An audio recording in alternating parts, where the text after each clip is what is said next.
Hi everyone, I have just seen Catch-22 for the first time ever. This is going to be the first of 6 movies that we talk about from the 1970s. But let's get right into this first movie, Catch-22 from 1970. I have a question about this. Go ahead. Okay, having just seen this for the first time ever. Right.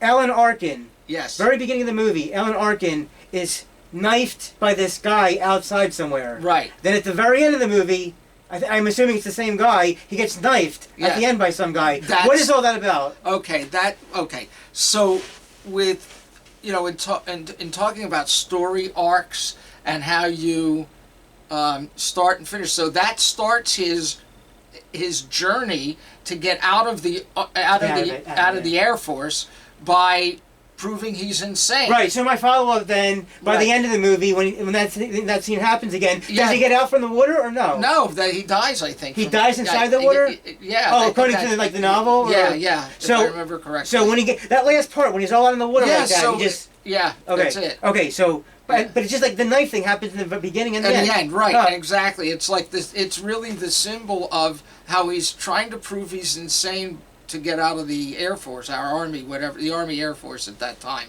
and it comes full circle that he was unsuccessful, obviously, and the way he gets out. So that explains that. Right. And the only thing I really have to say, really, so far, also outside of that, is I laughed a few times. I don't know if I was supposed to laugh, but there were certain scenes that gave me a little bit of a laugh there. No, so the whole movie is sort of a jab at the military.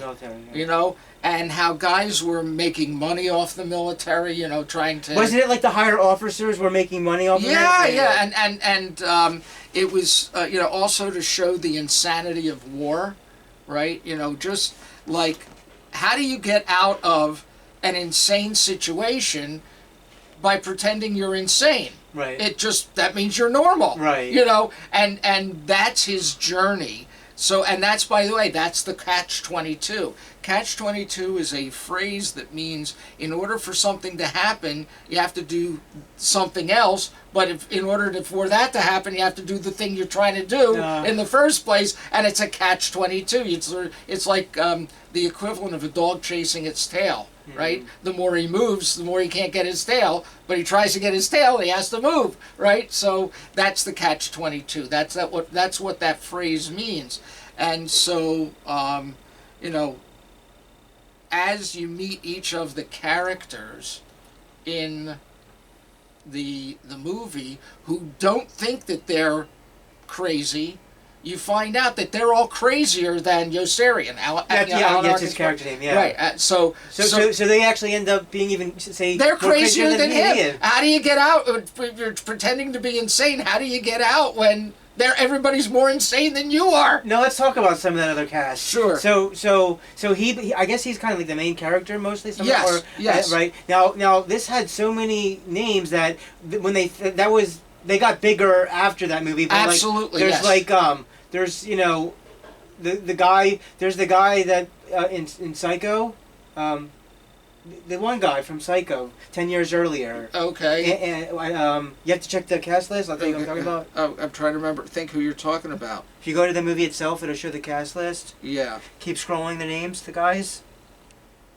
Anthony Perkins. Oh, Anthony Perkins, He from Psycho. Yeah. And then all these other names too. John Voight and Jack Guilford. Yeah. So Jack Guilford, the first time I ever saw him was in a Cracker Jacks commercial. And then I realized that he was like this great actor both on Broadway and then I'm not familiar with that particular actor. Yeah, I'll tell you, in the movie, okay, now I'm blanking on the name of the movie. Oh my gosh, they're in a senior living facility. And it's okay if you can't remember. And they're taken up. It's all right. And these aliens come. Okay. It's okay if you don't remember. I can't remember them. So anyway, so he's part of that cast with a lot of other heavy hitters. Oh as well. yeah. You said Bob Newhart. Bob Newhart is in. He played. He plays my favorite. The name of the character is Major. Major. Okay. So this is originally based off of a novel, right? Correct. Joseph Heller. Okay. Yeah. And now this movie, for me, it was kind of like a one-time watch. It's not something I would like watch a second time. Yeah, But okay. but like you're saying, it's about like how war and how war is to these people. Right. So you have to remember that a lot of movies in the 70s, late 60s, early 70s, were sort of protesting the Vietnam War. Oh, Vietnam, right? Yeah, yeah. So that's where this comes from. And I mentioned to you personally, MASH, also, MASH the movie. And just like Catch-22, none of the real main characters, for the most part, were really famous at the time. At the time, most of them they were famous, like right. unknowns. Right. Richard Benjamin is another one. Oh, that name. The only thing I had remembered him from was Love Story, right? Right. You know, and then he becomes this amazing director and producer, and later on in his career, I think he made a cameo in a couple movies after, in the 2000s. So, and that's what I love when they, they recognize talent, right? And they bring in these unknown talent. They definitely recognize the talent. And Art Garfunkel was in the movie. And just plays a character that is not too far removed from his own personality. Right. So he didn't have to be a great actor, but they just bring him into this movie. Buck Henry, who was famous for partnering with Mel Brooks on. Oh my God! I'm having problems with. You were saying before about was saying about the Frankenstein or no? Was that something else? No, that was somebody else who was in the movie, okay. who was in Right. Young Frankenstein. But Well, yeah, you so were anyway. mentioning as far as wars are concerned, the Vietnam War. Right. Was this trying to like say something in their own way about Vietnam War? Yeah, it was a protest. Okay, 'cause I know there's also against war in general. Right, because I know there's also a lot of Vietnam Wars in the that were made for the 80s as well. I mean, come out anytime really, but but mostly, this was during the war, and so they Right. tried to make it, and Joseph Heller in his book, it's definitely the fact that you laughed. That's a good thing, because there were gags in the Right. movie. There were Now, the bits. novel itself, though, what was like the genre meant to be for the actual novel outside of the movie? Is it similar to the movie, or it's relatively. I mean, it's a pretty good take on the book. The movie is a pretty good take on the book. So at the end, Yes. once he went into that water, you said he probably didn't make it out of that water. Yeah. Did they catch him, or did he just die in the water by himself? That's left up to Interesting. Interesting. All right, we just reached the 8-minute point here.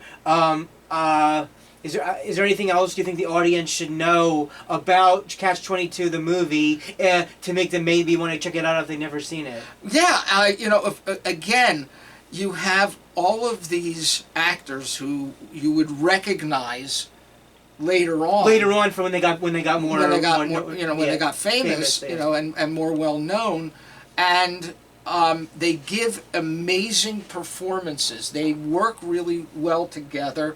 It's more of an ensemble performance than it is, Alan Arkin being the star. Right now, I got another question about him. In certain parts of the movie, he just wants to get like completely naked. Yes. Why does he try to get naked all the time? What was that To show for? that he's insane. To try to show that he's insane. To portray that, Okay. prove that he's insane. And then you're saying a lot of the other characters end up actually being crazier than he is? Well, if you look at the storyline, and you look at what these people do, their characters do, not the actors, but the characters, they're actually behaving in a way as part of their normal quote-unquote existence that's more insane than Alan Arkin. Right. Now, it was interesting how all the characters interacted with each other. Right. That was interesting. And that's really what I'm trying to say. I love ensemble performance.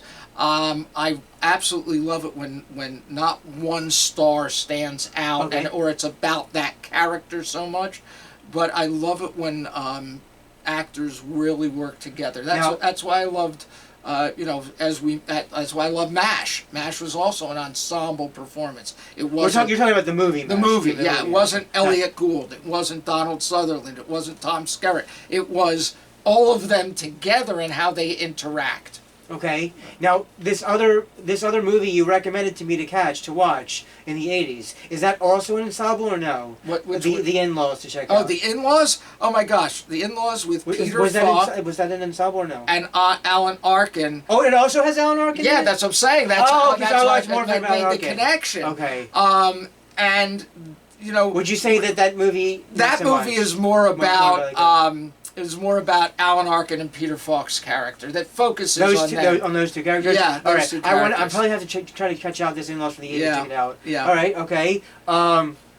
So would you recommend Catch-22 the movie to the audience? Absolutely. And then after you see the movie, I also recommend reading the book. And also of course reading the book. Yeah, you don't lose much going one to the other.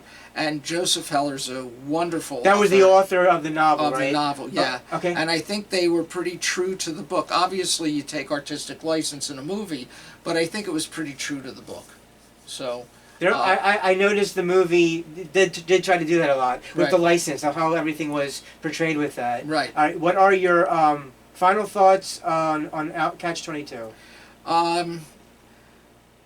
So Catch-22 is really, as much as anything, a movie that speaks to the age in which it was... Which was during the War of Vietnam itself, right? Yeah, during the Vietnam War itself. And again, so you have to take into account the standards at that time.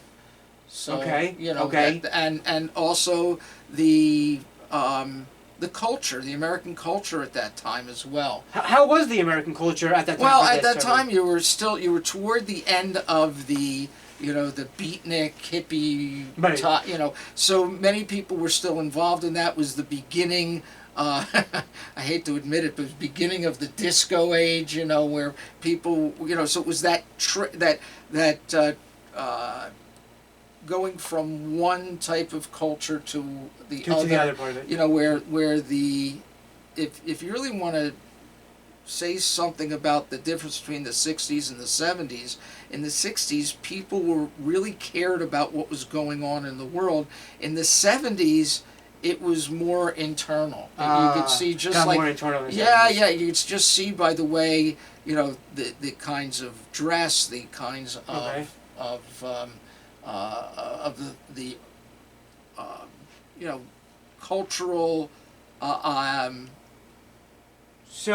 cultural ideas that were going on at the time. You just see it a little different. Outside of movies, we've talked about my questions a lot about women and how women are in our day and age. Right. This movie, when it came out, how do you? I guess this is gonna be the last main question. How do you think the women are portrayed in this? As far as how they were written and stuff. Well, okay. So understand the time period in which this took place was World War II. Right. Oh, okay. World War II. World War II. So the attitudes toward women, the way women are portrayed is going to be a little different than a movie about today's world. Right. That makes sense. So and that's why it was how World War II was different. Okay, got you, guys. If you guys enjoyed this, next in line, whenever we find the day and time, we're going to be discussing Stanley Kubrick's A Clockwork Orange. Yeah, little tough That's one's a bit tough. That one, if you laugh, I have serious doubts about your exactly, insanity. Exactly.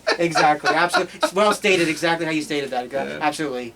And so Clockwork Orange is up next. Hope you liked our little deep dive here into Catch-22. We'll see you at the movies. We'll see you at the movies. Everybody dance and have a good time. This is friend and co-host Rabbi and Millennial Man Motions Entertainment, LLC, signing out till Clockwork Orange.